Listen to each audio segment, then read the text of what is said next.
YouTube, welcome to the top 16 of the Meta Weekly every single week. This is a big one today. We have the release of Lacrima boosting up nearly every single deck except this deck. What the heck is this? We have Dark Magician unironically being used in this deck. Dark Magician, the Dragon Knight. We have Dragoon in the extra deck. We have already opened up with our Magician Souls, so I'm very much excited to see how did you get into the top 16? What's going on here? Well, by watching as long as you can, that greatly supports this video. Hajime. There can only be one winner, and you're looking at it. Let's go. You have Anguish on summon, searching for our Sleepy. Special summon the horse. This could be a decent Ash, as it's going to send up to 3 cards in the deck to the graveyard. Otherwise, a good Ash could then be onto the Creation Fusion, which would also send 3 cards in the deck or extra deck to the graveyard, as we're now going to be searching for the Memento Fusion through the Mace that was reborn with the Anguish. And now we have the Creation King, which another Ash usage, which we saved our Ash for this. Negate. Now, by negating this, it's less restricted than the horse. This would be able to search for the field spell, and it can get any 2 other cards in the deck to the grave, not mattering what level it is, where the horse would only be up to level 5.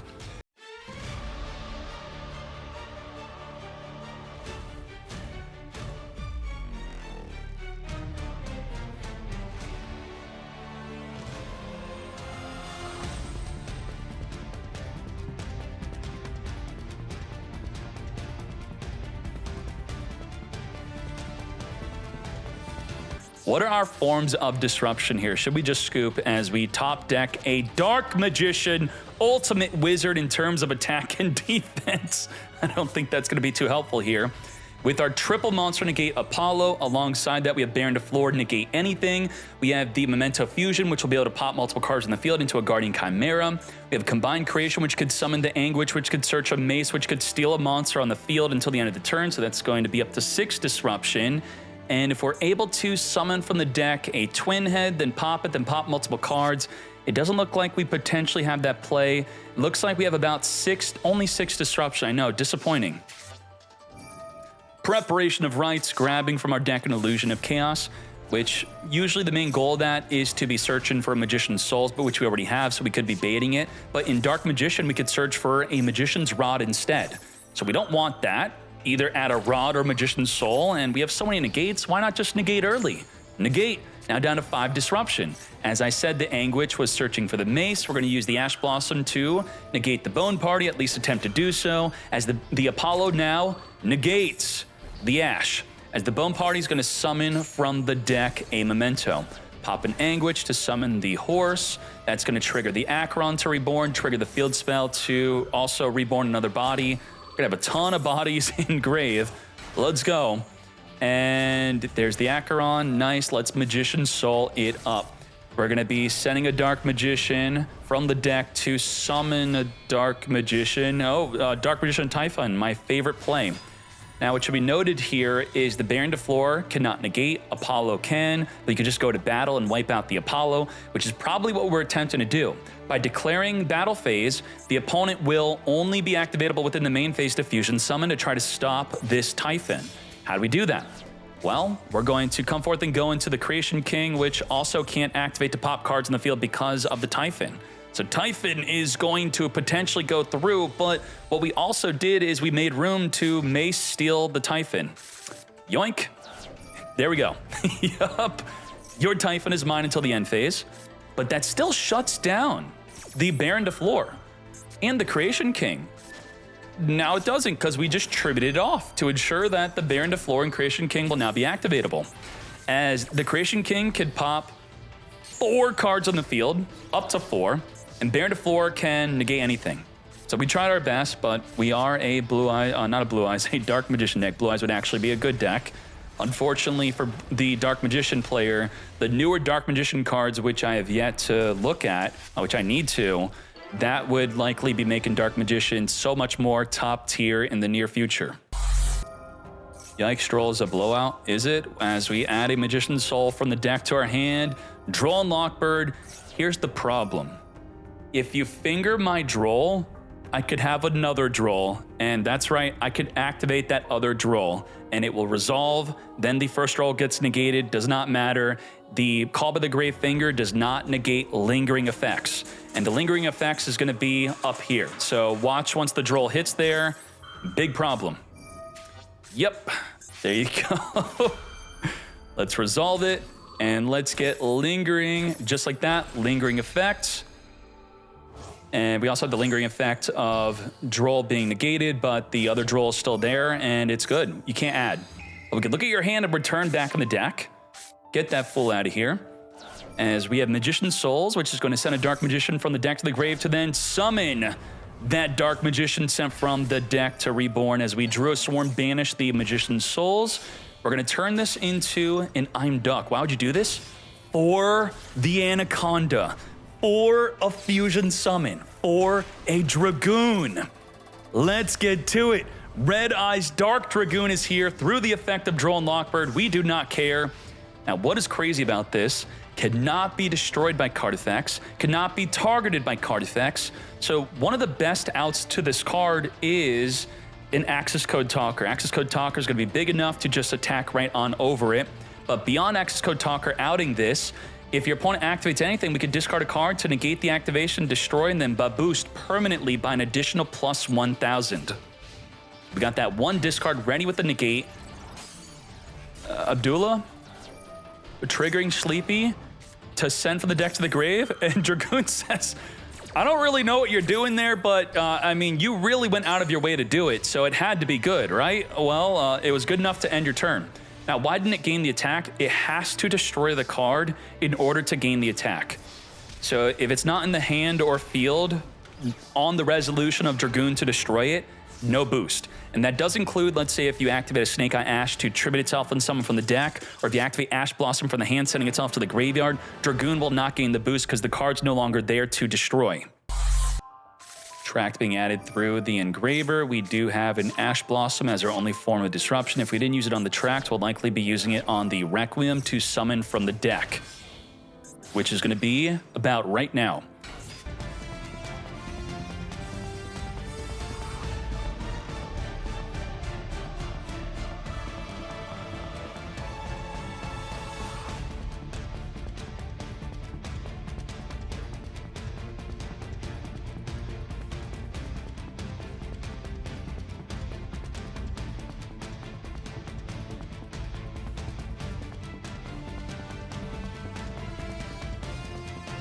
What's really good about already having a Mace in hand is now the Combined Creation does not have to enable the search for Mace. Instead, it could be a separate form of disruption by reborning Engrave, the Creation King, which will give us the ability to pop multiple cards in the field. And that is off of us activating anything to trigger that effect. So Creation King off of the Combined Creation, Mace take control of a monster, we have Apollo with a triple monster negate, we have the Memento Fusion, which will be a form of disruption, likely popping cards in the field with a Guardian Chimera, we have the Ash Blossom, and then we also have Max C, which is not a disruption, so it's 7 disruption plus a Max C. Dark Magician, let's go. Okay, Maxi in the draw phase, playing around the Triple Tactics talent. 7 disruption here. Apollo, negate. Now we could use Triple Tactics talent, and there's no way to negate it unless we're trying to draw cards, and then the Ash would negate it. Are we taking control of a monster? Yes, we are. Take control of the Combined Creation, thus our disruptions now went from 6 to 5. And I guess it now goes down to 4 because we don't have a body on the field to use the Memento Fusion with. We have the Primite Lordy Load bridging our way into a barrel. We're going to use the Bone Party to get popping. Also, the Mace turned off as a form of disruption. A lot of our disruptions got really messed up here. Anguish on Summon will be activating to search our deck. We also have the Acheron reborning, and then we'd have our 1 Memento Fusion, which could go into a Guardian Chimera to pop 2 cards in the field, then draw 1. There's the Sleepy. Sleepy's going to summon itself. We could just go into the Creation King from here. Or first, we're going to go into a Twin. Twin could search for 2 cards from the deck here. Pop on herself. We have the Goblin plus the additional searched for Horse. Use the Twin and the field spell. Let's reborn 2 bodies, Anguish and the Sleepy. Now we have Typhon. Guardian Chimera is bigger than 3,000, thus it would not be activatable against the Typhon any your turn before activating because of the Typhon, as the Anguish is going to be popping the Acheron to reborn the Mace to trigger the field spell and the Acheron, or we could pass on the field spell. We're going to actually use it right here, right now. We're going to return the Creation King back in the extra deck as we reborn another copy of the Anguish. Anguish on summon, searching our deck for a Gaddock. We have not used up our normal summon yet, as we are now going into Fiendsmith plays again. Gaddock on summon, return back the Sleepy, which is going to check if a Memento monster was destroyed this turn. It was, so it was special summonable to then go into another fusion. The Creation King cannot be activated due to the Typhon, so let's battle right on over it. And now we can activate the Creation King to pop multiple cards on the field. Poke away with our tiny monsters here, not enough for lethal. Within the battle phase, we're going to pop the everything. 3 cards for 3 cards, triple pop. The Acheron is going to trigger off of a Memento being destroyed to reborn to then attack. The Gaddock is going to trigger to be able to reborn itself back. Still not lethal damage, but we can still set up a bunch of disruptions here. Within the battle phase, we're going to summon the Sleepy to then perform that lethal damage. And just like that, now we have game as the Sleepy's not activatable only within the main phase. It is whenever during the turn.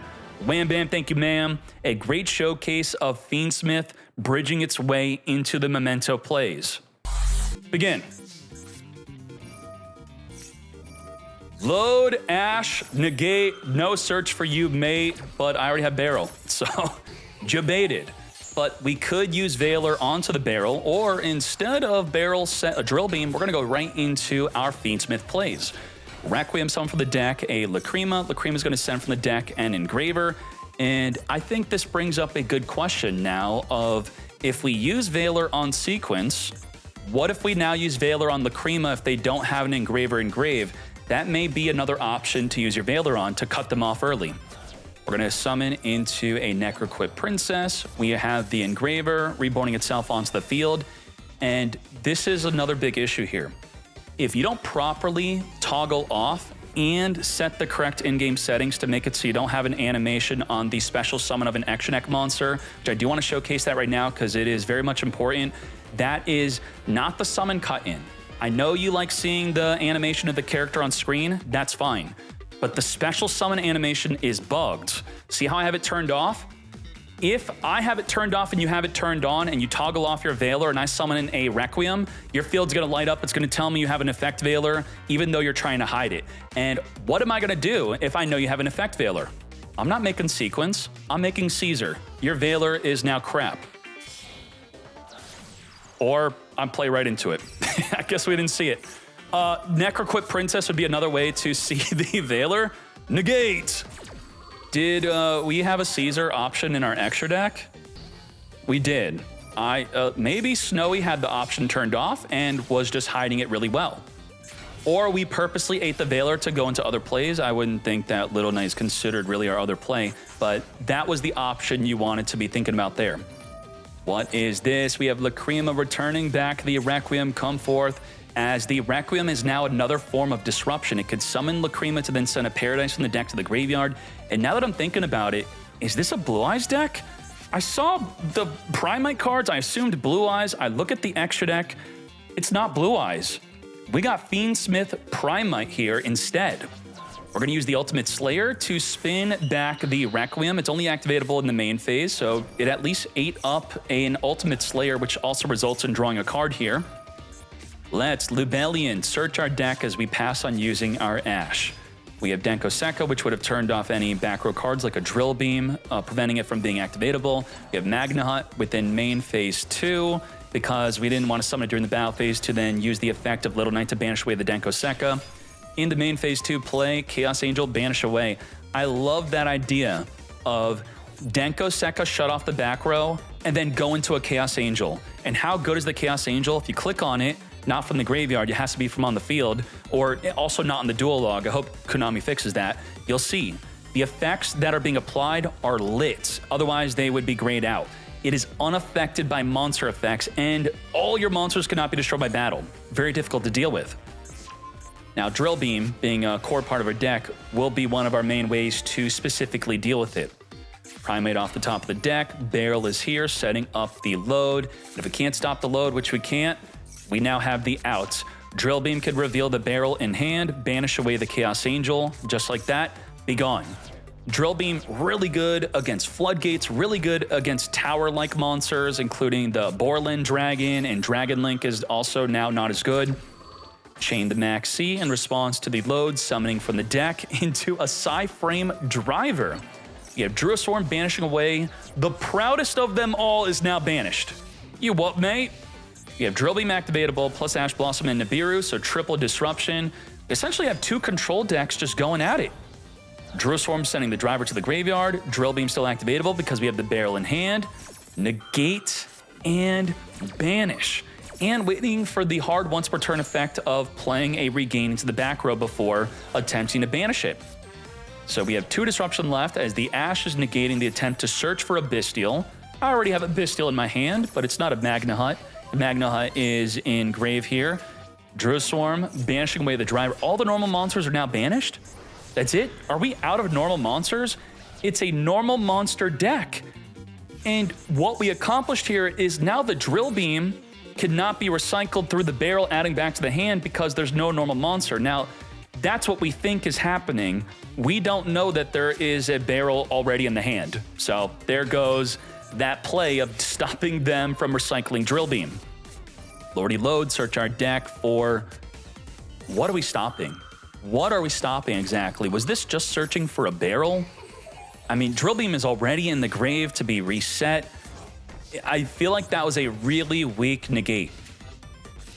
Unless he searched for like a Primate Roar. I think he's out of normal monsters though. Really, how many normal monsters do you want to play beyond a driver and a proudest of them all? I think that's all of them. Main phase 2 it up into our Bystial Rebellion, setting up our Branded Regained.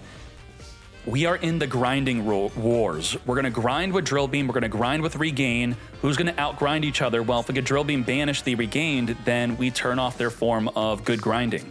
And speaking of regained grinding, what's even better than a Drill Beam and a Regained is having both. We're going to be attempting to banish as we hop Ear Squadron. This will synchro with the monster on the field into a Baron to floor. Let's go. Ready to negate anything, mate. And how are we going to grind with Drill Beam if we don't have access to a Primite? Now, I first said that the Ash negating the Primite Lordy load was a bad play, but it looks like it was actually a good play because Snowy was not thinking about in the moment. We were thinking about next turn of how would that Drill Beam even be activatable if the barrels in grave cannot recycle back to the hand. Drill Beam is dead. And we have the Magna Hut being negated and destroyed. The Ogre is not going to stop the negate, but it does take the Baron de Floor off the field here. And by destroying the Magna Hut, it ensures that we can't set up Regained with our Lubellion. I think this is top tier Yu-Gi-Oh! I think this is what people want Yu-Gi-Oh! To be. This is old boomer Yu-Gi-Oh! Turn 8, back and forth, interacting with each other. The duel's not over within the first 2 turns. You really have to evaluate every single play. You have to make optimal trades. Double the Regained. Now, only one of them will activate to draw, but this will ensure that we can't just very simply Drill Beam or Little Knight banish one of them away. Paradise is a bad card here. This is not good. Wow. Snowy really needs to be commended for one thing here, and that was using the Bystials to banish both of the normal monsters from the grave. I cannot believe that banishing normal monsters ended up being a good play. We now have Druiswarm. Is this the way as we banish away the Bystial in their grave? That will still trigger the Regained twice. 1 to return back, and with 1 Regained, we could have done this. We didn't have to do both of them. We're going to draw a card returning back and reborn a Bystial in grave. But now you're not the only one with it, as did we have Lubellion set up Regained? I guess we're going to use the Druiswarm instead to Suicide in, sure. Now back to Snowy with a Druiswarm in hand. We have a Hop Ear Squadron plus a Druiswarm going into a level 8 Synchro. Think about this yourself. Banish their normal monsters. This includes playing against Blue Eyes White Dragon. Now, the problem, if you banish the double Blue Eyes, they have Roar. Roar can special summon back one of the Blue Eyes, so it's essentially you have to banish them 3 times, or hopefully they use Roar early, and then you can banish both Blue Eyes, and then Barrel is no longer recycling. Did I change something with the camera angle? Is it looking weird or something?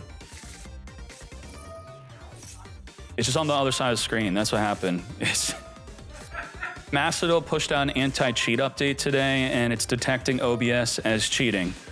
So I disabled the OBS cheat, and hopefully I'm not on Banned Island. Lurie is going to be triggering Grave. We have Serenir banishing away the Lurie here. Banish. No Requiem in sight. We have Lubellion searching our deck for a Bystial, grabbing the Magnahut. Magnahut get banishing, as we really want to be setting up a Regained. Well, I don't want you to get Regaining, so let's banish the Lubellion before it's summonable. Come forth, Magnahut. As the Magnahut's going to be searching for a dragon during the end phase, we have Lordy Load summoning from the deck. A proudest of them all, White Dustin, making the Drill Beam activatable. As you're activating the Drill Beam in the main phase, we get to use our Hoppier Squadron in the main phase only. Had we used this during the end phase instead, we would not be able to recycle the Drill Beam, so essentially this was our best use of it, just so we could reset Drill Beam while we have Barrel on field. Now this is going into a level 8 Synchro, which, what's a good level 8 Synchro? Turning a level 8 into a level 10. Do we have the Excel Synchro Stardust? But then that would make us susceptible to a Baldrake banishing the monster that's being targeted, right? Come forth. Yep, exactly what I suspected. Activate to attempt to banish again the level 2 tuner. Wait, the Hoppier Squadron is a wind. You can't banish it with a Baldrake. Perfect anti-Bystial play. As we're now going to not just go into a Baron de Floor, it's going to be unaffected by all card effects. You what, mate? Baron de Floor negating the Drill Beam from resetting itself onto the field. That is wild. You would only see a play like that if you are putting high value into the grind game. Barrel is now tight. Bro, it's your very first. How can you summon Typhon on the very first turn? Your opponent summoned from the extra deck twice on their turn 0. This was summonable. That is wild. Now, Requiem could go into a Lacrima, which could send a Paradise, which then on special summon, we'll be able to send a card in the field to the graveyard. You'll see all that in a bit, possibly, as the Pot of D is drawn too. Now we're going to the Requiem play. Requiem into the Lacrima, a second form of disruption in addition to our Nibiru. I guess we can count the Baldrake as another disruption. Could count Baldrake as double disruption even. Let's take out the Typhon. Say goodbye to the Lacrima. So Baldrake is now one form of disruption here. We have 3. Nibiru, Baldrake Banish, and the Paradise. On the summon of Chaos Angel, we could trigger the Paradise. The problem with triggering Paradise is the Chaos Angel is unaffected from what the Paradise is doing, and so is the Baron de Floor. So the Fiendsmith Desiree can only send Magnahut to the graveyard and not the Synchros. Don't try, don't try, don't try. There we go, we know. So goodbye to the Magnahut. I was hoping that he wasn't going to try to send the Chaos Angel or Baron de Floor. Would have not been a good look. Let's off the top of the deck. We have our Regained as the barrel recycles thanks to the White Dustin being engraved. We have Baron de Floor is going to jump off the field here as the Baldrake vanishes away the Magnahut, attempting to be summoned through the Baron de Floor. As the Negate's already gone, she still returns back in the extra deck. She is gone. We have Barrel on summon attempting to set from the deck our Lordy Load, Veiler, Negate. But the Drill Beam's already engraved. And we have a Primate on field. So Drill Beam, activate, set on field, not activatable right away to banish away that Chaos Angel. And then this is the devastating setup. This is the main goal of the deck. You want in circulation your Drill Beam and your Regained. You're going to draw a card on your turn. You're going to draw a card on their turn. You're going to special summon a Bystial every time they summon. And you're going to Drill Beam banish every turn on their turn, ideally. Banish, draw, draw, banish, draw, draw, and also a Bystial in addition to that. It's 4 effects you're essentially doing. If you can't cut off this cycle, it's just an auto lose. So all this other stuff does not really matter beyond the Drill Beam and Regain being the big elephant in the room here, as the Regain's triggering thanks to you summoning a monster, Reborn. Now Chaos Angel, of course, is only making you unaffected from your opponent's card effects, not your own. So our own Nibiru tributed off our own Chaos Angel. There's Regain, not only reborning, but also drawing a card here. What the hell? If the target is a monster, special summon it face up or in face down defense. If it is not, set it to your field. Your Chaos Angel is mine, and it activates on summon. Okay. Not on Synchro Summon, on Special Summon. And this is the battle phase. You up, mate? Let's get double swinging. Now, if we click on the Chaos Angel to then read it from here, we can see both effects are grayed out. It is just a normal monster on field, essentially. It's got no effect. It was just the on-summon banish. You can't beat this. Now, Drill Beam is actually not even activatable, but the Regained will be enough of a problem to continually be drawing. We're going to use the Ultimate Slayer to spin back Chaos Angel, and then use Malong to spin back the Xyz or the token here. All right, goodbye to them. Let's just scoop it up. 1 in 1. Let's go. We only won game 1 because we were able to successfully banish both of their normal monsters, turning off the barrel recyclement. Let's hop into game 3. Barrel on summon, attempt to set the load. We are going to Valor, negate. And wow, we drew both of our normal monsters. That's not good. Those are bricks, doing absolutely nothing. We have Maxi and Gamma. Maxi against a control deck is not going to be good. And Gamma, while we have a card in the field, is also not good. So it makes you wonder, why didn't we use the other effect of Barrel? Well, is it even activatable? Or is the effect dependent on the normal monster being a Garnet, meaning it has to be in the deck? Let's read that. You contribute this card to send a normal monster from your deck to the graveyard, which would free up your field to make the Gamma activatable. And I guess that confirms we don't play any other normal monsters in our deck. Thus, that wasn't even an effect that we could use.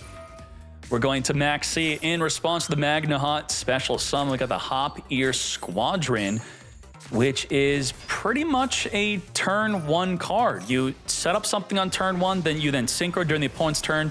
So there's kind of an interesting confliction here where we have at least one card that's good going first. Nothing to use Ultimate Slayer on. It's required for there to be an extra deck monster on the field. You have White Dustin. By getting White Dustin into the graveyard, the barrel will be able to recycle every single turn. And Snowy's going to be coming across a very difficult decision here of, do I use my Druid Swarm to banish a Fiendsmith play, or do I banish the White Dustin? We are going for the Requiem banish. Get that Requiem out of here. As we're going to be using our own Druid Swarm to banish your Libellion, and with that, we're going into an M7 to recycle a card in our graveyard back into our hand. No, you're not. It's only activatable in the open game state, so before I allow you to get to the open game state, let's go into the Excel Synchro Stardust, using the effect of the Druid Swarm to send the M7 to the graveyard, and now the Gamma will be activatable if you activate anything. Like that. Negate. Gotcha, mate. That's a problem. Oh boy, we didn't think about that being a possibility now, did we? Well, cutting off our unaffected by everything barren to floor, we're now going to follow up with the Engraver reborning itself onto the field. Mind you, Gamma is limited to 1. We have Wallow here.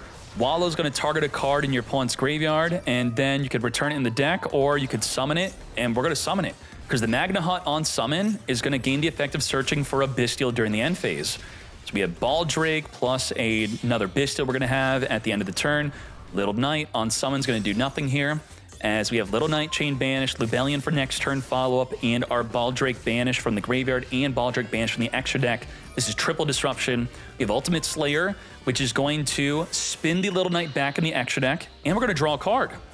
Because this hand is not so good. Please draw into something good, right? We need a Libellion setup. Hop Ear Squadron? You what? We're going to send Zeus to the graveyard to spin Wallow back in the extra deck. Hop Ear Squadron going into a Typhon. Okay. Typhon, 2900 to the face, 3000 attack, no matter where it is, hand, field, grave, cannot activate. Sure. And we pretty much just have Valor as our form of disruption. And this is where the grinding starts happening. We are now recycling Barrel. We do have the Valor to negate, but then if we get Barrel in the grave again, we're going to need another Valor. It's just endless grinding, endless recursion. And then the second part of endless recursion is going to be our Regained, as we now have that also set up. So what did I suspect from this duel before going in? That it's going to be all about the Regained or all about the Drill Beam, and only one player by turn 5 has successfully set up the Regained. Now it's going to be Snowy's main priority to deal with the Regained, but then that also doesn't deal with the Barrel. We have to stop the Barrel recycling, we have to stop the Regained. It's two things he has set up. He's got both of them essentially. as Lacrima is going to send from the deck to the graveyard. Engraver is going to be reborning back onto the field, come forth and go into a sequence. Now, Desiree is smaller than 3,000, making it activatable against a Typhon. We're going to use Lacrima on summon to add back or special summon the Engraver. Do we have a tracked Engraver for Fusion? We do not. We're going to the battle phase just like that. Now, Lacrima has a bunch of effects, but you probably forgot about one of its other effects, which is, for no reason whatsoever, monsters your opponent controls also lose 600 attack. Yes, it needed that, or the card wouldn't be good. You have regained, returning your Jurisworm back into the extra deck, and just like that, lethal damage. We don't even have to go for another turn. Finish him.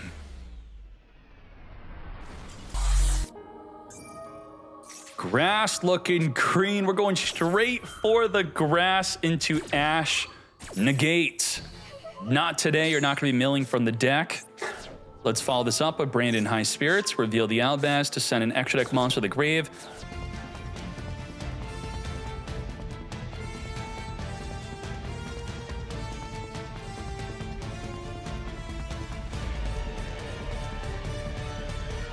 We have the Branded in High Spirits, which will get an extra deck monster in the grave, which will trigger the Quem to reborn the Cartesia, to then Cartesia fuse on the field into a disruption, which could be using the Mirror Jade after it already banishes a monster on the field.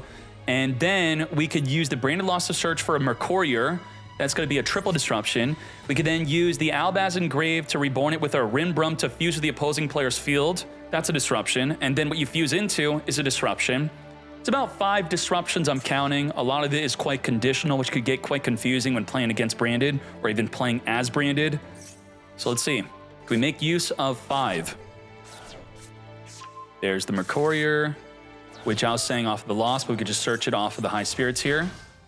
Quem Reborning. Okay. Wedju Temple. Branded Sword. Add back a banished Albaz back to our hand. Cartesia's popping off right here, right now, into the Albion Sanctifier, which can steal a monster from the graveyard. We have Branded Lost triggering, as we are going to right away use the Sanctifier. That was our form of disruption that we're now, I guess, going to another one through the Albaz. If we use the Albaz to fuse, that's a form of disruption I was counting. The Cartesia fusion uses its effect. The Albaz using its effect into a Star Source Dragon to pop 2 cards on the field, up to 2. Taking away the Millennium Senjin before it activates. Mercourier, negate the Poplar. And what we have left here is the Mirror Jade non-target monster banish as our final form of disruption. That was it. So we had up to 5, we used about 4. Setting up the Branded Banishment within the end phase. Cartesia add back to the hand, and wow. Our whole Millennium play got completely screwed by going into the Star Source to pop the Senjin before it activates. Very nicely done from Abamod, over 12,000 damage. Let's hop into game 2. Let's go.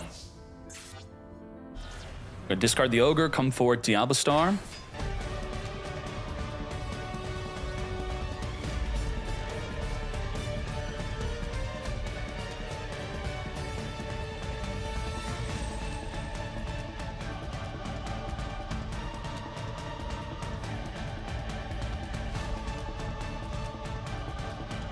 Now, our forms of disruption as we add a Max C to the field. By the way, a Super Poly is known for being a really good card, breaking multiple negates and then giving you some form of protection through maybe a Moo Dragon. Well, the main way to use this is 2 or more monsters with the same attribute. We have a Wind, a Fire, and a Light.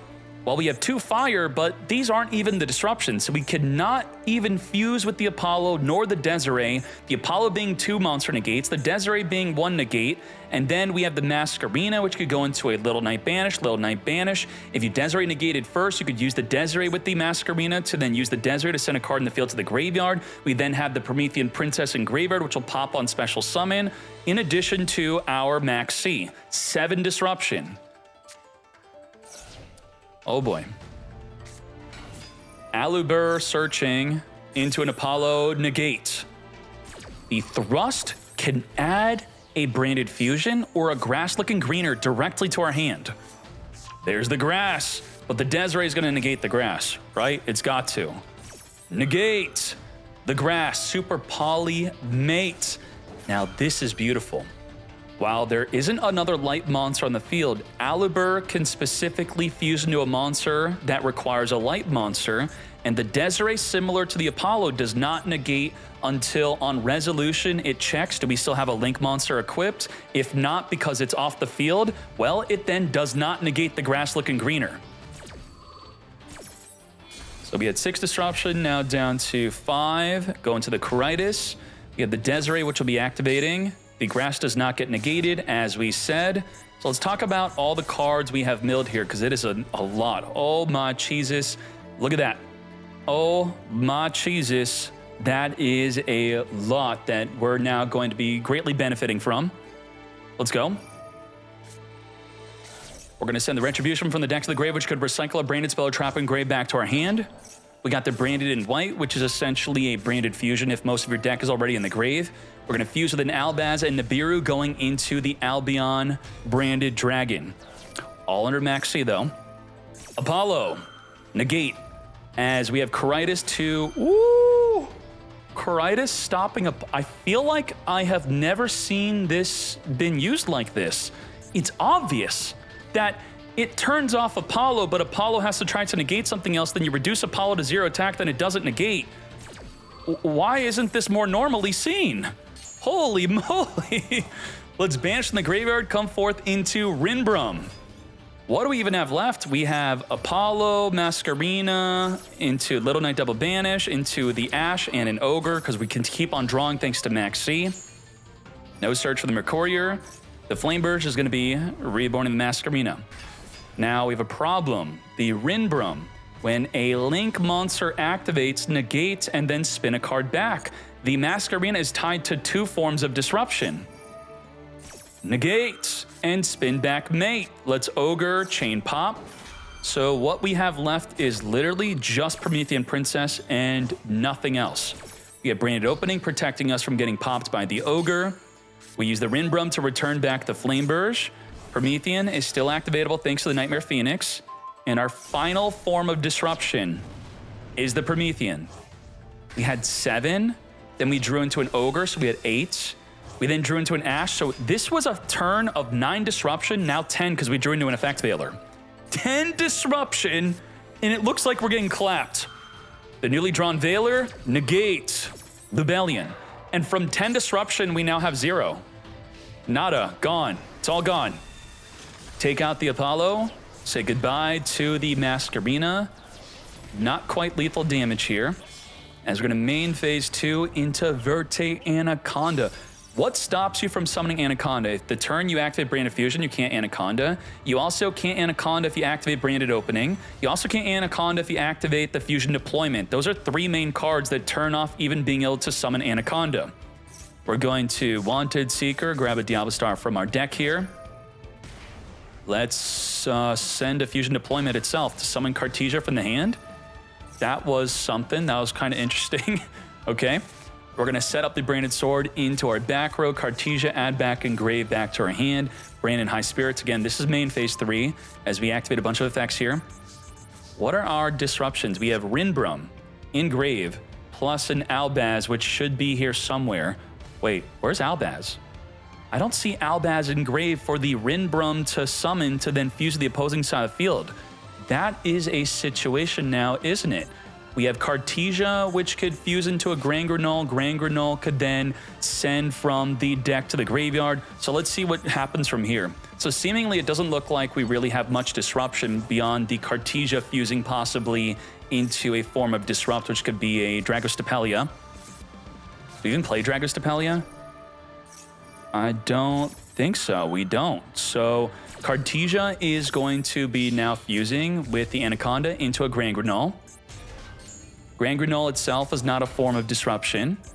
As it now activates both of its effects, it's going to summon a Despia monster. As it also sends a level 6 or higher monster from the deck to the graveyard, Ash is going to negate. We chain link blocked the effect of being able to send from the deck to the graveyard. as the Rinbrum is going to be reborning itself onto the field. So while we don't have an Albaz, we have a properly summoned Rinbrum that was not sent through the Mirror Jade to non-target monster banish. Thus, we have the effect to negate the Requiem. And we could optionally return a card in the field back to the hand. We don't have to. So there we go. Really just one disruption, though. Yeah, one disrupt. This is not looking good for Abomod. You have Diablo Star triggering alongside the Flame Burst to reborn 2 level 1 fires from Engrave. To be fair, Abomod did get Max Seed. We have Snake Eye Oak, reborning the Poplar, Link Karibo, triggering a Poplar, trigger the Poplar to then equip the Snake Eye Diablo Star, which can then summon itself onto the field. Little Knight on summon will be able to banish a card on the field, say goodbye to the Rinbrum for good. We have Diablo Star putting into the back row the Nightmare Phoenix, reduce the entire field to 0 attack. Snake Eye Diablo Star put the Caritas into the back row. Caritas is putting in work, stopping an Apollo, stopping them from attacking. We're going to use the Branded Sword to be summoning a bunch of... Bro, what are you doing? Banish 5 to summon 5 tokens? Huh? Promethean Princess pop one of those tokens. And we're gonna steal your Caritas, which could then reduce the tokens to 0 attack. What the? Branded Sword being used aggressively as some like structure deck nonsense play. What the? Okay. Battle phase? Did we forget to Caritas? Change the attack of all monsters currently on the field to 0 until the end of the turn. What? We didn't want to reduce our own field, then they retain main phase and make other plays. The token can be used to summon a Lubellion. It's a dragon token. Imperm negate the Lubellion mate. This is an absolutely wild duel while we're sitting at blinking red, 400 life points left, as we're going to be activating the Serenir to banish Mercourier, while also sending Serenir to the graveyard here. So we still get to banish Mercourier to search for an Albaz monster, as the Serenir triggers the other effect to send a branded spell trap from the deck to the grave. Very nice. And the High Spirits itself also searching for Albaz, as we also have the Albion. Albion's going to send from the deck a branded opening, as we now Albaz on summon, discard Diffuse away with the Promethean Princess. It is main phase 2 though. No attack for game, everything being summoned into defense. Cartesia Engrave, add back to the hand. Let's speed this up. All right, non-target monster banish, plus a Cartesia fusion, which is, what's that going to even accomplish? The Rinbrum is gone, so we can't reborn the Albaz to fuse the opposing field. So beyond a non-target monster banish of Mirror Jade, what else do we really have? We have the Oak, reborning the Poplar. Can we Star Source with this, right? That's, so double disruption. Mirror Jade non-target monster banish, plus a Star Source play potentially. That's the source. Yup. Star Source is here. We are top tier. We're going to be activating to get popping, but first the Promethean Princess is going to pop our own card to then pop the Star Source. Wipe out both of the Diablo Stars. We have the branded opening protecting our Star Source from being destroyed by the Promethean, and we still have the Mirror Jade non-target monster banish. Well, the Promethean has the additional effect of being able to reborn a fire monster from the grave. Let's just banish it. And if it continually recycles itself from the graveyard, we don't want to be dealing with that if we're grinding with the opponent. Now, Branded is one of the best decks for grinding. We had Branded Sword plus the Banished Mercourier giving us a third form of disruption for this turn, which we're now down to 1 disruption. Lina could steal a light monster from the graveyard, and Mercourier could negate if we want to, but we're not. That's not worthy of a negate. I'm just going to wait. Requiem equipping onto Caritas. Caritas is a light fiend? What the heck? We're going to take out the Mirror Jade activating to wipe out our entire field during the end phase. And first, we're going to Cartesia, add back from Engrave. I think we're out of juice. We're just running out of place. What is this? We're going to call by the Grave Finger the Albaz within the end phase. Sure, as the Branded High Spirits was just attempting to add back to the hand. Are all of our Albazes now banished? We have 1 Albaz banished, 2. Yeah, all 3 Albazes are banished from the grave. We have Titanclad is going to be adding the Quem. We have Mirror Jade wiping out the entire field, and then just scooping through pure fatigue or losing to the time limit in the end phase. It's your end phase. How did you time out? What other plays did you have in the end phase? You had Call by the Grave. What else was asking you to make a play? What killed you? Does anyone remember what the game state was? How did we time out? Wow. Okay, 2-0 victory. It was the other Maxi in the hand. They had a Maxi in hand. Oh! We timed out because of Lina. Lina killed us. If destroyed, you could optionally activate to search your deck for a light monster with 1500 or less defense. So at 0 seconds on the clock, Mirror Jade wiping out Lina, it prompting us to now lose the duel because we didn't have enough time to activate it. Now, how would you play around this? If you knew, you preempted the expectation that Lina was going to be screwing you on time, you got to spam right-click. You got right-click spam would have saved us. But if we forgot that Lina was being destroyed by Mirror Jade, then we lost. And if we could have seen the real-life camera on their end, they probably fell out of their chair trying to cancel the Lina. Start this off with a special summon Fenrir, searching for a Tearlaments Kashtira here. We have Tearlaments Rhinoheart sending from the deck our Havnis. Ashing Rhino could have been a good play. As we're now going to go into a Kick Cal, Valor is the way onto Kick Cal, definitely. Now, Valor on the Kick Cal used to be a lot better. It's not as good because now you could go into the Fiendsmith play to use the Engraver equipped with Requiem to send your Kick Cal to the graveyard to mill 5. And I do suspect we're doing exactly that unless we get ashed. Ash, negate, mate, oof. Now we don't have a way to get Kick Cal in the graveyard to mill 5 plus the other Fiendsmith plays. That was 2 pretty well-timed Ash and Valor here. Off the top of the deck, we have Ogre, unused Nibiru. Barrel's gonna set from the deck our Lordy Load, which you can't ash. This is when you could ash, and this is when we are ashing. And do understand that if you had Ogre, you could not use Ogre on the initial activation of Load, just the second activation of summoning a normal monster. This is where you could use your Ogre if you had one. We're going to Max C in response to the Load. Now do understand, after activating the second effect of Load, you cannot activate special summon monsters. So no spin back on the Kick Cal, but it only activates Engrave if sent by card effect. So by battle, it's another good way to get rid of the Kick Cal. Dippity. You are a cute little thing who lives in a glass bottle and is said to bring good luck to the one who makes a contract with it. The lid must never be opened, no matter what happens. Oh my Jesus. Is there any other lore connection of what this turns into? Some crazy monster? Let's go. Engraver is here. Discard to search our deck for Attract. We're dealing with 3,000 attack or higher, cannot be activated. We have Ogre, plus we have Nibiru.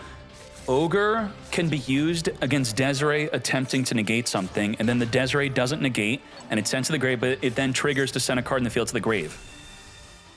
Reborn the Engraver. We have Requiem equipping onto the Engraver. We're going to send the Typhon to the graveyard. We're now down to double disruption. Going into a sequence, setting this up into potentially a 4th, then 5th summon. Right here, right now, Lacrima is going to be adding the Engraver to the field. And you have to potentially think about using Nibiru right here, because if you did Nibiru, this could turn into an Apollo, or it could turn into a Caesar. Even though they're not playing Caesar, you would have to potentially suspect it. Wipe the field.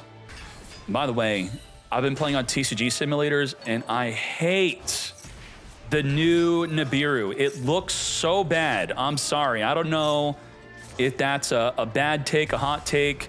This is trash. Where is this? I don't like this. They summoned this on me, and I'm like, wait, what the heck is that? That's Nibiru. Come forth, Little Knight. I like my rock. Little Knight on summon, banish away the barrel. It's fine. I don't know. I just like the OG. Let's now Lurie into the Requiem. Requiem's going to be jumping off. The Triva Karma is pretty much nothing. It's trash. We want it in the graveyard. We have Little Knight chain banishing the Lacrima as the Ogre completely stops the Little Knight. No banish, because it must banish both cards that it wants to banish. So say goodbye to Little Knight. And we could have played around that by banishing our token and the Lacrima to more safely play around an Ogre. Then the Ogre would have not stopped the Little Knight. We have Princess Quip, as we're now going to be reborning our Engraver. This could be a Caesar if we want to, but how are we dealing with that 4,800 attack? Well, could easily do so with Agnumde. Agnumde can ensure that we put the Desiree in graveyard to trigger Desiree to send the token to the grave, then use Agnumde to reborn the Desiree back on the field. But we have really not been seeing the use of Agnumde today, or just go into the Chaos Angel. Now, Agnumde is in the extra deck. Still, I wanted to see it summoned. Little Knight it up. Main phase 2, on summon, banish away that Triva Karma. As we now Lordy load, summon from the deck, an Angel Trumpeteer? Level 4 tuner here? Huh? Okay. Lacrima, during the opponent's turn with Requiem Engrave, is a form of disruption. It's going to activate in the main phase to summon Lacrima, to then send from the deck a Paradise, to then respond to a special summon to send a card in the field to the grave. So that is one form of disruption, plus the Little Knight, plus the Veiler. Triple disruption. Here's the Requiem, which we don't chain the Paradise to. Do not do that. Requiem, summon for the deck, our Engraver. Now we're going to use the Paradise. Okay, send the Desiree, Desiree send Engraver. Do we chain Super Poly? Yeah, yes we do. So we lost the Paradise play. As the Engraver's attempting to be sent to the grave, we're going to fuse with the opposing Lacrima into a Lacrima. Lacrima for Lacrima. We still have Little Knight and the Veiler. So what we could do is, how do you formulate a disruption with a negate? A removal plus a negate. You put the removal on the lower chain link, and then you put the negate on the higher chain link. It's like plates. You unstack the plates, the higher plate will negate, the lower plate will then remove it, they'll be negated, and they'll be off the field. Now, you don't even make that choice here because Little Knight has to directly respond to the activation. It just automatically happens. But if you had another form of disruption, let's say a Majesty and a Veiler, you would Majesty first, then Veiler, negate, then get it off the field, mate, and then no effect, and it's gone. What do we have from there? Did we engrave yet? Lacrima back on the field during the end phase. Both players are playing Paradise. Oh my Jesus, we got Requiem on the field through the Lacrima. Lubellion is going to be searching as the Requiem is going to be sending from the deck to the grave our Paradise to again have that situation where we can respond to a special summon by sending a card to the graveyard. We grinding in Yu-Gi-Oh! Again. Grinding is back. Banish away the Engraver with the Magna Hut, trigger the Paradise to send the Desiree. Now, if you're playing Paradise, you probably want to be playing double Desiree in your extra deck. You could get away with one, but I think more than one is going to potentially be ideal. As we're attempting to send the Magna Hut to the graveyard, we're going to banish the Magna Hut and the Lacrima, dodging the effect of the Desiree. Let's wipe away Lacrima, poke for 1600 damage. As we're now hopping into turn 7. But first, we're going to use the Lordy Load to summon a Dippity from the deck as we now go into the Agnumde. What does this even do? It's got the quick effect to target a non-link Light Fiend monster in the graveyard and special summoning. If you have a properly summoned Desiree, which this is not properly summoned, it would then be able to summon it during the opponent's turn. Otherwise, I guess it could summon Lacrima. That could be good. Yep. This Fiend's Lacrima keeps on getting banished by the Little Knight. We have Tearlaments Cash off the top of the deck. We're going to be reborning our Fiendsmith Lacrima. Now, does this trigger if it's not fusion summoned? If this card is sent to the graveyard, it does not matter that it's fusion summoned. It will burn for 1200 if sent to the grave. We don't have a way to send it to the grave, but we actually do. If we Baldrake banish, and then they summon a monster from the extra deck, Baldrake could send Lacrima to the grave to then burn for 1200 for game. How do we deal with this? We can't send it to the grave or we lose. Tearlaments Cash, banish from our grave to mill 3 from either player's deck here. We're going to mill 3 off of our own. Does this stop it? Mudora against this? I mean, the cost is to shuffle a card back, then it inflicts 1200. So it does not stop it. Oh my Jesus. If this activates, Mudora can't stop it. That is a problem. How do we stop it then? Are we just... And if we shuffle away all the other Light Fiends, the Agnumde is attached to it. So it's going to shuffle the Agnumde back in the deck to burn for that 1200. Both players are low. What? Fiendsmith Rextremde. Little Knight banish it is the way. There you go. Banish the Lacrima away. The Fiendsmith Rextremde is going to recycle the Fiendsmith Tract Engrave back to our hand. And now, what did we accomplish? We have a properly summoned Rextremde in the graveyard, which will be rebornable through an Ignumde. Gonna grab the Engraver, send Engraver, return the Requiem back in the extra deck. Baldrake is gonna banish that Engraver, as the Mudora is gonna return the Engraver back in the deck. Thus, the Baldrake never gets summoned. This is a very dangerous duel, as we are going to be hopping into turn freaking 8. Oh boy, Lacrima during the end phase. Now, what's important to be noted here is this could be a good idea to summon during the end phase, but it's also a bad idea because Requiem is only activatable in the main phase. So the last moment where you'd be able to use this would be your opponent's attempting to end the main phase, which you need to toggle on to even get that prompt to then Lacrima, Requiem, then summon Lacrima, then send from the deck. All right, we have Ash off the top of the deck here. Requiem, come forth and summon into our Lacrima Crimson Tier, getting the Engraver engrave here. Return back the improperly summoned Desiree back into the extra deck. And just like that, we have game, right? Is there nothing we could do? We don't do anything else. That's it. Do not activate anything else. It's GG, turn 8, lethal damage. Nicely done. Oh boy. This is a whole nother level of Yu-Gi-Oh! We have Rhinoheart on summon, sent for the deck. Hovness. We have Maxi. Valor saved for the Kikalos. Ash negate the Maxi. Not today, mate. And then in addition to the Valor on Kikal, we have Ogre. Ogre could be used onto a Little Knight, as we saw earlier, to stop its banish effect if it's targeting itself. We have also the Valor negating the Kikal from searching, and the way to get itself into the graveyard to then mill 5 is also stopped. Also, it summons a body. So you're stopping a lot of effects of that Valor if they don't have a way to get Kikal engraved. Remember what I said earlier? It's going to be all about the Engraver plus Requiem to send Kikal to the graveyard. That's plan B after the Kikal gets negated. Here it is, we're setting it up. Requiem, summon from the deck. Lacrima, send from the deck. Engraver, return back the Luri, reborn, as we're going to Requiem, and this is it. Send Requiem to send the Kikal. Now, if this card was written in a way where it had to send the equip to then pop the card, Chaining Ogre would stop the effect, but it's not worded that way so that the Ogre doesn't stop it. It will get the Kikal engrave. We have the mill 5 randomly.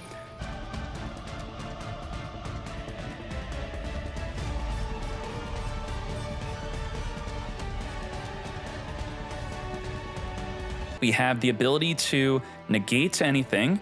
We have Crime, which negate a special summon that is. The Crime negates anything. The Sulliek will flip a monster face down. We have Little Knight Chain Banish, and when we Crime negate anything, it discards Snow. And by discarding Snow, Snow could then reborn and flip a monster face down. This is 5 forms of disruption. All right, this is it. Shuffle the Lacrima tier back in the deck here, and then discard the Snow, turning on another form of disruption. Engraver search in the deck. So we have negate, banish, negate a summon, and flip face down. Well, flipping down Luri is probably a good play if we don't use Rukalis to negate it from being summoned, which we're going to choose to do that instead. And then the Engraver is going to be reborn, which then we could use the Fairy Tale Snow to flip it face down. There we go. We have 12 cards in our graveyard here. Reborn the Engraver and get ready for the Snow. No. No Snow. Hold the Snow. Interesting. We actually have double Snow potentially. Well, you know, we have 12 cards in graveyard, so it could be quite difficult to double Snow. But if we Snow flip down, then Sulliek sends Snow, then we could resummon Snow to flip down another time. We could Snow this, or just Sulliek. We're going to Snow it. We now have 5 cards left in the grave, 4 cards left in the grave, that is. Fairy Tale Snow on summon, flipping down the Typhon. So we used it more as a last resort play instead of initiating it early. Tier cash to our hand here. Let's return back Lacrima. This is too much to be dealt with. Oh my cheeses, as we're hopping into game number 3.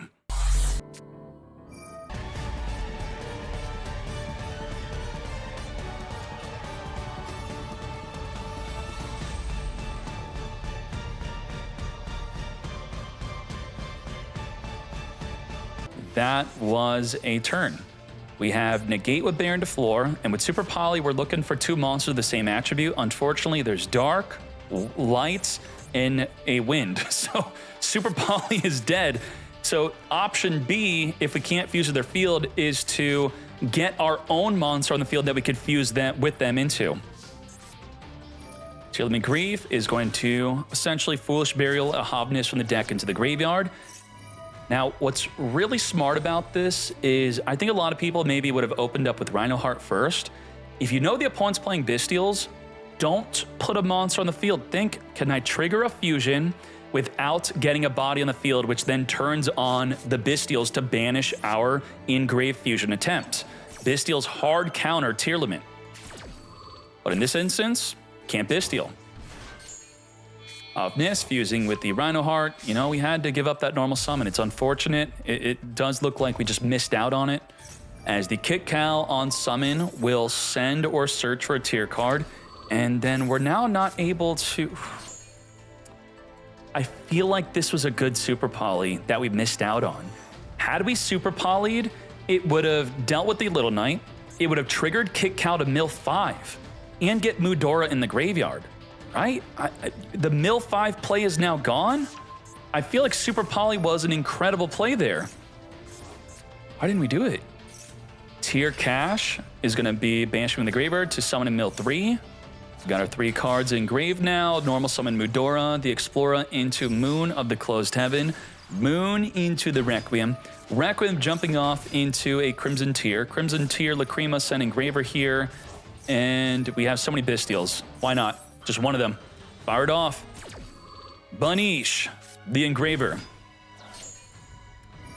Now, we have the Paradise trigger into Send a Desiree. We're going to banish the Requiem, which the Desiree now can't trigger. Wow. Desiree has no other card to return back in the deck to then send a card in the field to the grave, so we change our mind to send a Rextremde instead to recycle back the Tract. Now we're going to Super Poly into our Garura, then we're going to Fiendsmith Tract, add the Lurie, discard the Lurie, and we still have Serenir. Serenir, the 3rd Bystial here, the continual banishment. Being able to banish the Fiendsmith cards, being able to banish the Tearlament plays. This is too much for Honcho to deal with.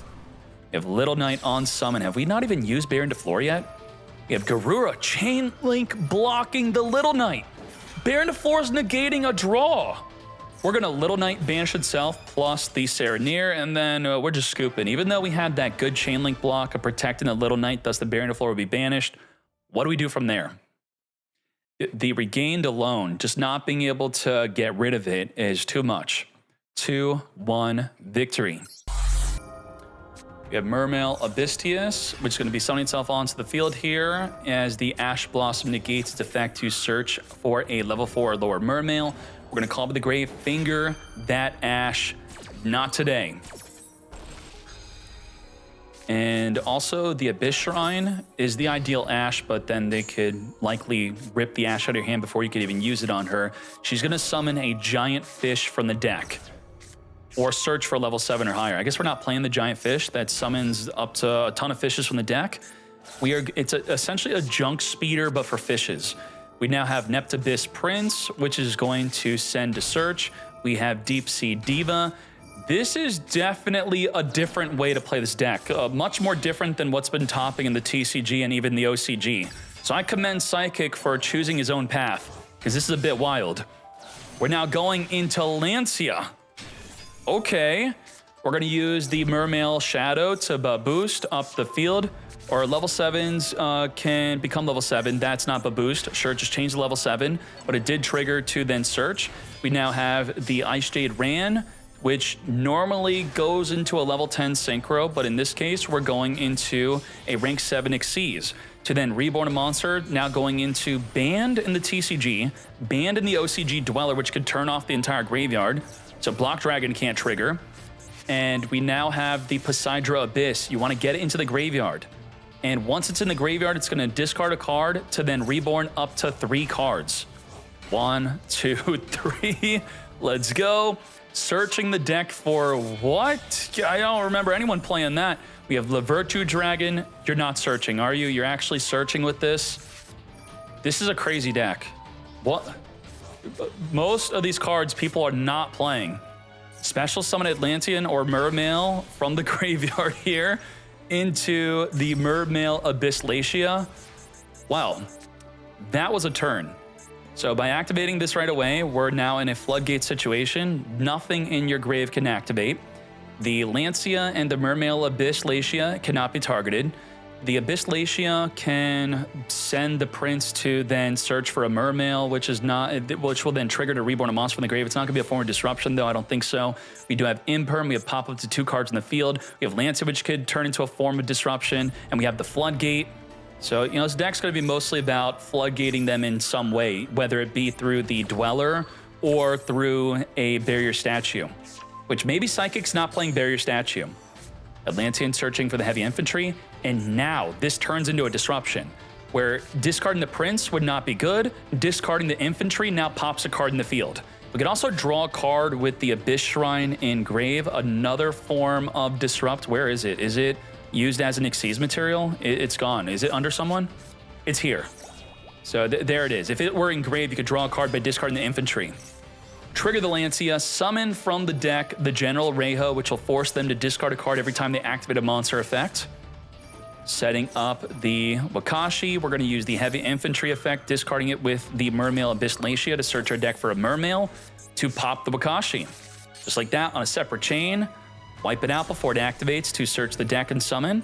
Foolish Barrel sent from the deck, but you can't activate. When sent to the graveyard, special summon this card, negated.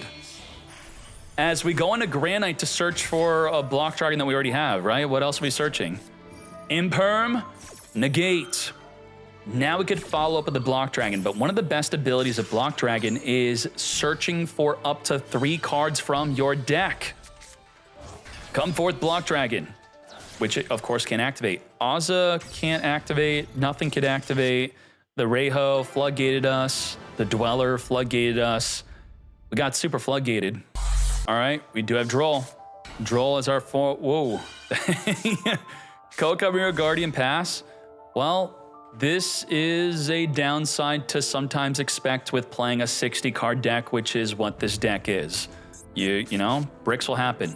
Now, besides bricking, we still have 3 disruption. We have Droll, Ash, and the Guardian, which could negate any monster effect. Let's see what happens.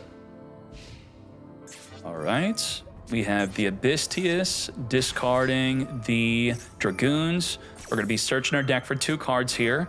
Chainlink blocking the Dragoon search as the Ash Blossom negates the Mermail search. We're searching for a Sea Serpent. 2 more disrupts left as we grab from the deck our Poseidra.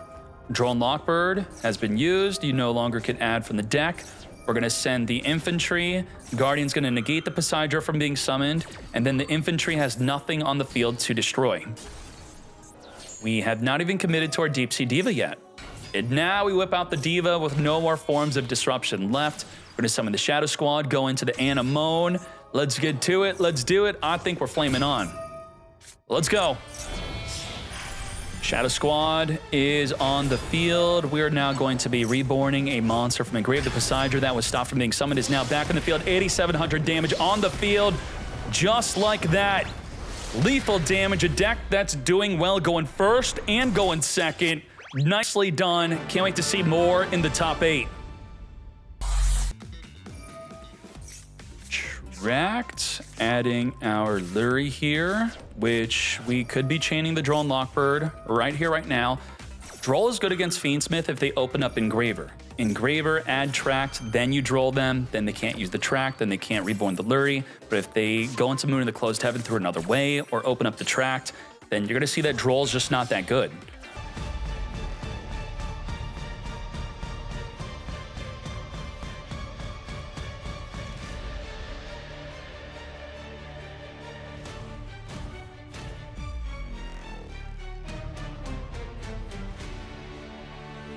How many forms of disruption did we end on through an early used Droll? We Drolled on their very first play. 2 special summon negates, a double banish with Masquerena, a Droll ourself, an Ogre, and a Promethean Princess in graveyard to pop on special summon. That's 7 forms of disruption. And we pretty much have just one play. If the Airlifter gets negated in some way, then we're in trouble. Thankfully, there's no Apollo to perform that negate. Reinforce our hand with an Impulse, which can now, in response to a monster activating on the field, we could summon a monster from the deck. We're gonna call to the grave, finger the Droll. Negate. Now, with the Impulse, we're waiting specifically, I would say, for the Flameburst. Once the Flameburst tries to summon Masquerena, that's when we're going to summon from the deck, but then the Caesar will negate the Impulse. We're going to Ogre, try to pop the Airlifter. We're going to finger the Ogre, negate. Sure. Off the field, off the graveyard you go. No poppage of the Airlifter, even though you were not negating our search of the emergency. We're in a bad spot. Caesar negates emergency, Caesar negates impulse, and it can be used in the same chain, which you're gonna find right now. We're gonna go to chain link 1, 2, 3, 4. Are you ready? Let's go. Chain 1, chain 2, negate the emergency from summoning from the deck. Chain 3, summon from the deck. Chain 4, negate the summon from the deck. And then chain link 5, surrender. Right? We used up our normal summon. Airlifter's dead in the hand. We just have Airlifter. Can't even attack into anything. Burn for 1200 with the Lacrima. Yep, there you go. Chain link 5, surrender. Let's hop into game 2. I do think it's a lot different than the chain reaction bug. Deception, Sinful, tributing off a Preventer, searching for the Hallowed Azamina. We're going to hit them with a Droll in Lockbird, which now allows us to triple Tactics talent. Take a look at that hand. Return a card, back on the deck. That's a big play. Let's get it out of the way. As we now Hallowed Azamina going straight for our Sylvia. Well, I see that we can't search our deck, and you also have an Ash, so going straight for the Sylvia will be a negate for the original Sinful Mate. Let's do it. We not only have a negate with Sylvia, we also have impermanence, negate a monster on the field. You missed Duel Links Tri-Mid days? That was a deck. That was a good one. I can't believe modern Yu-Gi-Oh! Can't make Tri-Mid good. What's up with that? Deception, Sinful. We know that they have Ash. The only thing we don't know is the Max C. The Max C is completely hidden. We're going to use Sylvia to negate the Ash. And Melito knows that they only know about the Ash Nibiru. So let's use what they know, waste their negates on the known, and then the unknown Max C follow-up. Summon a Hydrant from the deck here. Hallowed Azamina, we still have to properly summon in less than 5 summons or that Nibiru's coming. We know it. We're gonna grab an Airlifter, summon number 2, searching for the emergency, summon number 3, and then with summon number 3, we're gonna set 4 cards into our back row, resulting in triple forms of disruption, plus a Veiler, plus an impermanence. So 5 disruption through a Max C, where they were only able to draw 2, yeah? And what are our disruptions exactly? We have negate a monster plus negate a monster plus negate a monster plus destroy a monster plus flip a monster face down. I end my turn? Okay. I'm not making any plays through that. I know you have those 4 back row cards. That's too much, mate. Maybe we should just surrender, right? What? They know the Nibiru. It's public knowledge. There's no way they're forgetting. Right? I feel like even if they played into Nibiru, they would still have additional plays. Come forth, Preventer, triggering the Fire Engine. Only 2 summons towards that Nibiru. Lethal damage. Let's go. I'm a fan of Rescue Ace. I like the deck. I also like Fire King. I don't know if I'm just naturally liking fire cards. I can't say I don't like... Okay, Snake Eyes Fire, and I don't like it as much. Yeah, so maybe it's not the fact that it's just fire. It's just something about those 2 decks. I like them.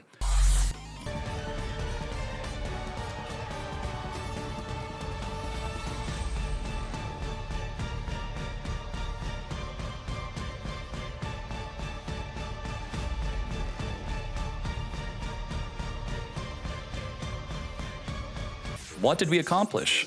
Well, we have the Masquerena being summonable with the Flameburst to banish 2 cards. We have the Promethean Princess to pop a card in special summon. We have an Ogre to pop a monster or a continuous spell / trap. That's 4 forms of Disrupt. Can we play through it? Surely we can. Let's go.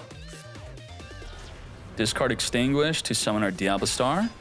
Diablo Star, set a card into our back row. Deception. Perfect use of our Ogre. This is when we want to Ogre. Ogre it up, and then we're going to follow up with the Triple Tactics talent. We still have the double Masquerena Little Knight play, plus the Promethean Princess on the way.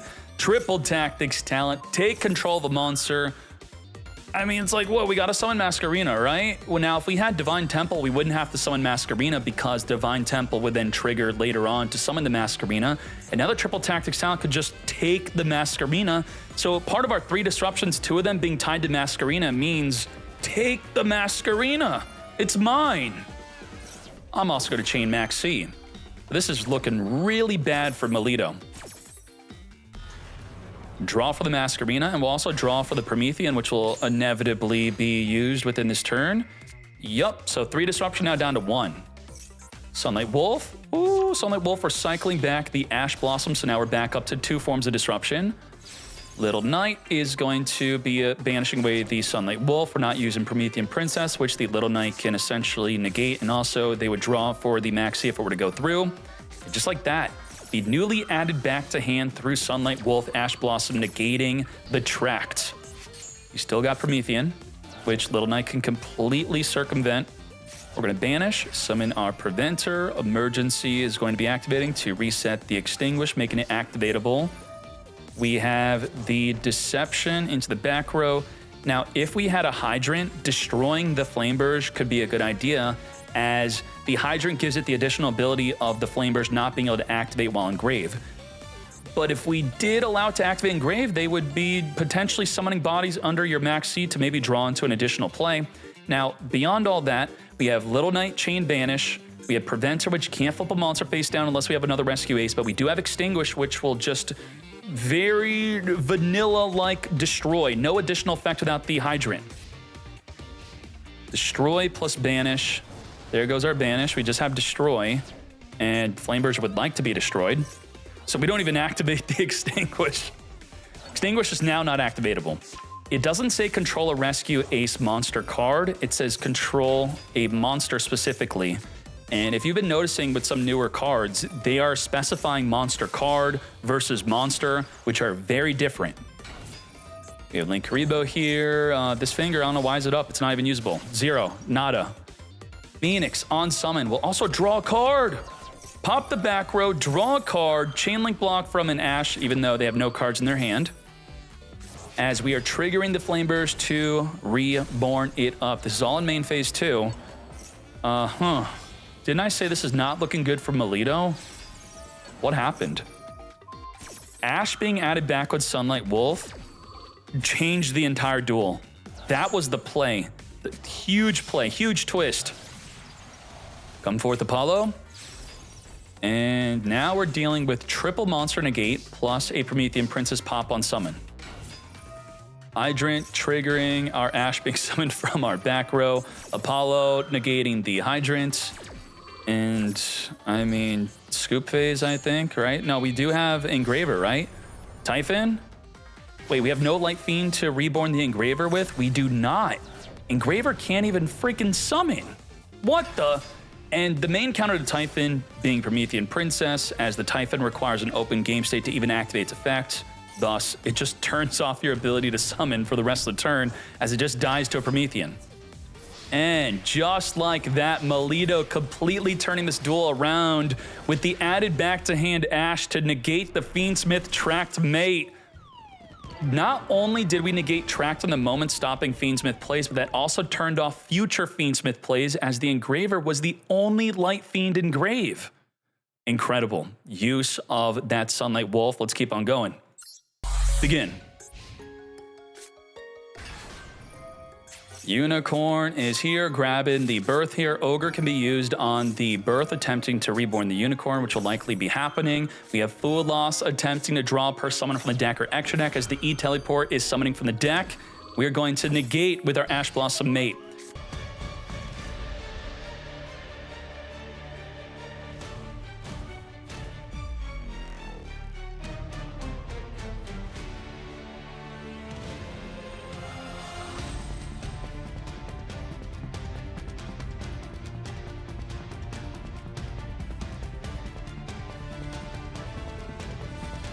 That could have been a Fiendsmith, which would have been a 10-minute longer turn. Thank you. Morisaki, I appreciate that. Now, what is good here?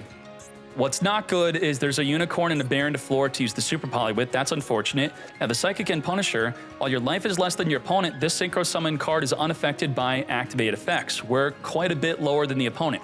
So we have a Towers, which is not a disruption, but the Masquerade, which could be a double Little Knight. We have Baron to floor. I don't think it negated on the first turn, right? So it's still available. We have the Ogre, and then we have the Nashiwari Surprise, which could target a face-up card to destroy if we control a punk, which we don't. So it instead targets a set card only. Is that really considered a disruption? I'm not counting it. Super Poly, discard the Impulse, fuse away. Now, if you hate Tenpai, just know that Fadra is not a starter. So this is okay. We're going to Ghost Ogre, pop the Moo Dragon. You're out of here. Fadra reborns from the grave, and there's nothing to reborn. The battle we go. We're going to boost up our Psychic and Punisher to 7100 attack, and we're going to do that again during the next turn if it weren't for Typhon, disallowing it from activating. But it's unaffected from all other card effects. So this states that the player is being affected. The card is unaffected, but the player cannot activate the card that's unaffected. Does that make sense? We have Birth, reborning the Unicorn. To battle we go, take out that Typhon. And then Unicorn, look at the extra deck again, which I believe that's the second Bident Dragon that's been banished. And they usually only play 2. There's no other Bident in the extra deck. That's it. That was the final Bident. With 0 Bidents in the extra deck, we're going to top deck a Pydra. Pydra is not limited in any way on summon, negated from searching for field spell would not be the search, but the Kaiman would have been the play, but it does not matter as we now banish a Black Rose Dragon from the extra deck. Boost up the Psychic and Punisher, swing into it for game. Let's go. Very nice. Now Tenpai will choose to go second again. All right. Z Amin is here, or otherwise known as Punk Seaman. We're going to be searching for the Rising Scale. Almirage to get the Punk Engrave to then banish it with our Rising Scale. Impulse, negate. Ain't no way, mate. Got him, stuck in the hand. There's our play, it's been stopped. Ending our turn. We do have Droll, we have Ogre, and we have Nibiru. Nibiru sucks against Tenpai. Ogre is good against the field spell. And Droll is maybe not so good also because they could just set the field spell. Now they can't search Kaiman, that is a benefit. Ooh, Morisaki's out because that is going to be a lot of damage. Probably around upwards of maybe 30,000 damage or so. Let's hop into game number 3. Magna Hut, Ash, and Veiler is our only play. We got the Punk field spell, attempting to search for the Kashtira Birth. Veiler is going to negate. I mean, if I'm playing Kashtira in any deck and my Unicorn eats up a Veiler or an Ash, I'm happy. That's great.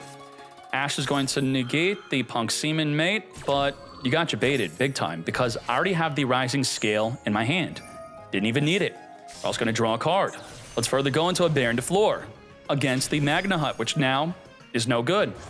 Let's do it. Let's flame on. This is the way. This is the play. Someone from the deck, Shirakusai, to fuse this up into a Rising Carp. Field spell, draw a card, drawing into another Rising Carp in addition to the maxi we drew. Someone for the deck, a Deer Note, plus another level 3 tuner to go into the Dragon, drive it up. Search our deck for a card that can be special summoned through the effect of the field spell. Deer Note triggering to reborn a monster from engrave. Punk Seaman, but boosting up our Jam Dragon on field.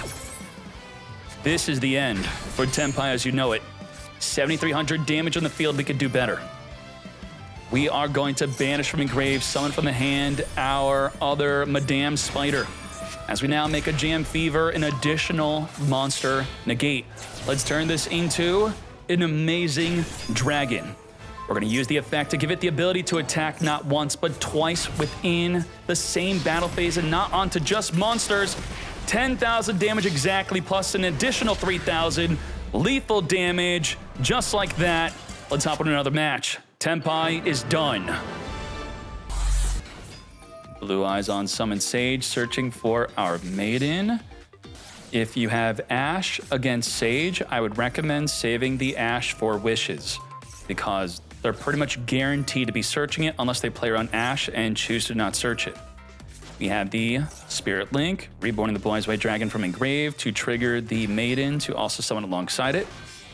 This gives us protection onto our True Light, wiping our field in response to an Ogre, as the Spirit Synchro would negate our own trap. Now, the Ash's negate, the perfect negate here, negate. Now, if you have Ash against a normal summon barrel, it could be instead a good idea to use it on the load, as the wishes may never even be used within that turn. We have Fiendsmith Track searching for the Lurie. Lurie activates Engrave with nothing channeling blocking it, thus the Spirit Dragon negates. That's a problem.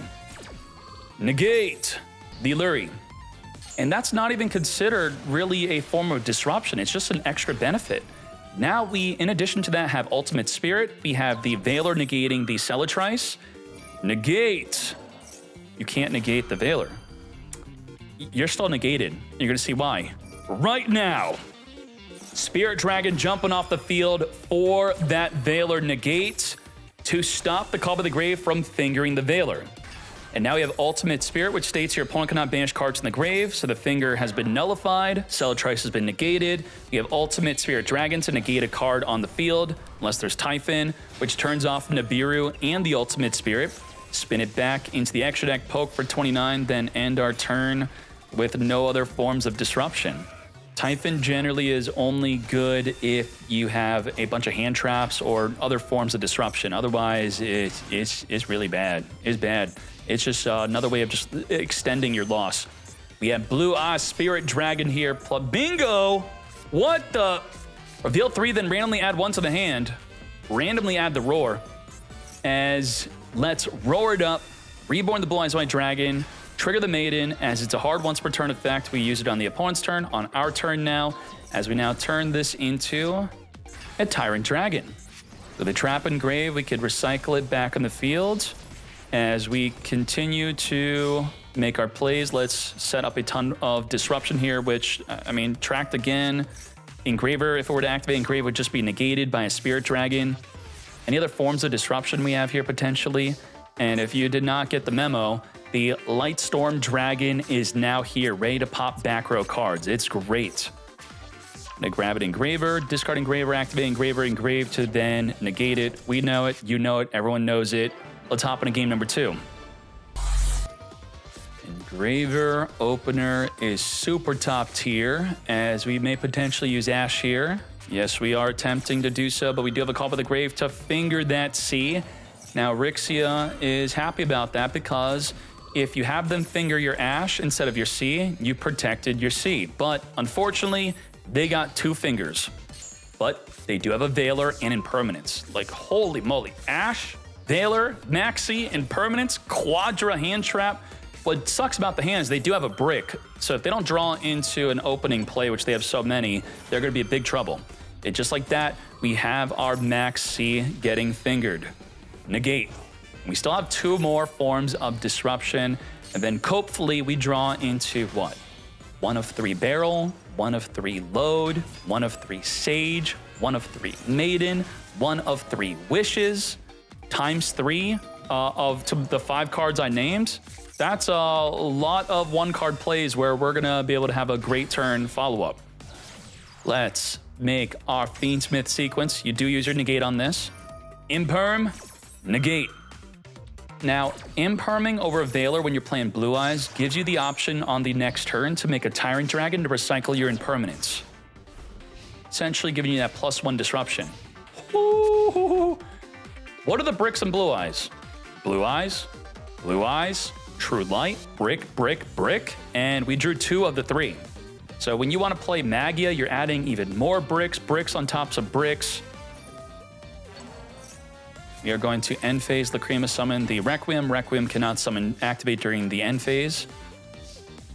Now, what's the reason to not end of the main phase Lacrima into Requiem and to summon from the deck, which is when you could actually use it? You're then playing into a triple tactics talent. Do you want to do that?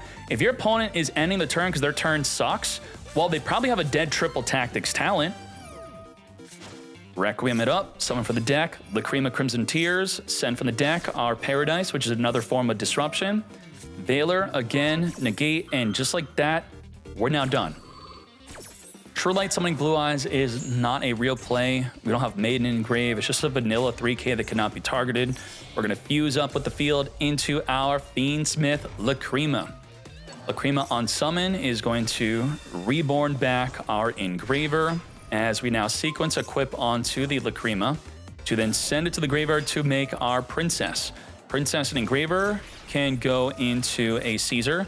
But more importantly, we get to use the effect of Princess to draw a card if you activate a monster effect that discards a card. Monster sent from hand to the grave to activate a card effect more specifically. Celta searching for the field spell. We have not used up our normal summon yet, so Celatrice should be perfect for that normal summon play. Normal summon triggering an animation, sure. Grabbing a Disharmonia from the deck. Further, now turning this into the Caesar after we gain the benefit of drawing a card. Disharmonia, let's add back from Engrave our Celta. As we further turn this into a very powerful Link 1. You can only summon this once per turn. And let's Celatrice from the hand, use the Engraver, return back the sequence. As we now reborn our Engraver with 8,300 damage on the field, True Light cannot be negated by the Caesar if you're activating it once it's already face up, because the Caesar specifically states, what can it negate that performs a special summon? A monster effect or a spell and trap card? Did we activate a card to special summon? You may think, yeah, he did. No, he did not. He activated the effect to special summon, but we can only negate a monster effect, not a spell or trap card effect. Makes sense. Paradise triggering off of your special summon, we have to send your True Light. We can't target the Blue Eyes.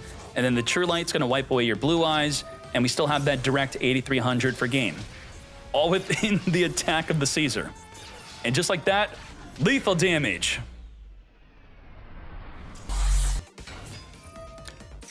Barrel on summon, setting a load, which is not ashable. We are just maxing preemptively here, getting ready for the inevitable Link 1 summon likely. This is where you could ash to stop the search of a Drill Beam, which normally people are only playing one copy of. Negate. And you would theorize that if they had a Drill Beam already in the hand, or I should say if they had a load already in the hand, which is a 3 of, then the barrel would have set the Drill Beam, right? Let's get searching. Now, unfortunately, which is not a 100% possibility like it is with Sage, the Wishes was already in the hand. They had a way to get to Wishes. There are a lot of ways to get to Wishes. The ways to get to Wishes with a barrel normal summon is 3 Wishes, 3 Maiden, and 3 Sage. That's 9. So if you want to instead save your Ash for the possibility of them having 1 of 9 cards, as the barrel could go into the Link 1 to then additionally summon the Sage. But if you have an Imperm plus an Ash, if you get Imperm the Link 1 potentially, you now know you cut off their Sage, which then they're reliant on 6 cards instead of 9. It gets a bit complicated in how you want to be tracking on what to disrupt. But beyond that, we have a Veiler. We have pop a card in the field. We have Impermanence to negate a monster, triple disruption. All right. Engraver searching for a Tract. Tract is going to be searching. This is an Ash check potentially. Otherwise, we could Ash the Requiem summon from the deck. Send the Lurie Reborn. We are going to now whip out the Requiem into the Lacrima Crimson Tears. So what's interesting here is we have player priority only with the toggle on to activate Requiem before they activate Majesty. If we passed on that priority, they now could non-target pop the Requiem, which could jump off the field but goes into a Lacrima, but now Lacrima gets non-target popped, so she does not gain the additional effect of sending a card from the deck to the grave. And I would argue, so what? She doesn't really need the effect here. Come forth and summon. Otherwise, a non-target pop against a special summon quick effect is good, generally. If that were the Tenpai that summons from the deck, whatever you would summon, a Pydra would not be activatable. It would get wiped out before activating. We got Engraver, Requiem equip onto the Engraver. To battle we go. Let's poke him for 2,400. And we pass back to you. Roar is here. What is good here? We have the barrel add back to the hand.